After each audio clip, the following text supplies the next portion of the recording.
નમસ્કાર દર્શક મિત્રો, હું છું રૂપલ નોણીચિયા. સંપૂર્ણ ન્યૂઝમાં આપનું સ્વાગત છે.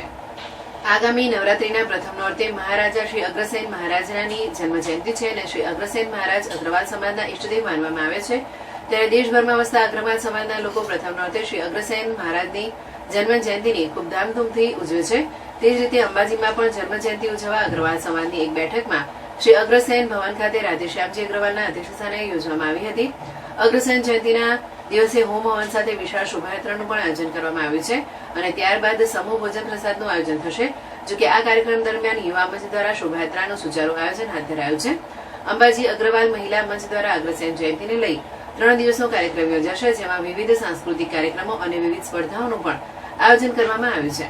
અંબાજી ખાતે યોજાયેલી અગ્રવાલ સમાજની આ સામાન્ય સભામાં સમાજને લગતી ચર્ચાઓ પણ કરવામાં આવી હતી, જેમાં કોઈ અગ્રબંધુના નિધન બાદ ત્રીજા દિવસે પેઢી ખોલવાનો સમય 3 વાગ્યાનો નક્કી કરવામાં આવ્યો છે અને જે કોઈ સમાજની વ્યક્તિ નિધન પામે તો તેની અંતિમ યાત્રામાં ઘર દીઠ એક વ્યક્તિ અવશ્ય જવા પણ ઠરાવાયું છે. તેમજ અગ્રવાલ સમાજમાં યોજાતા લગ્ન પ્રસંગ કે મરણ પ્રસંગ જેવા જે પણ કાર્યક્રમો યોજાતા હોય છે તેમાં મોટી સંખ્યામાં અગ્રવાલ સમાજના લોકો જોડાય તેવું સર્વાનુમતે ઠરાવવામાં આવ્યું હતું.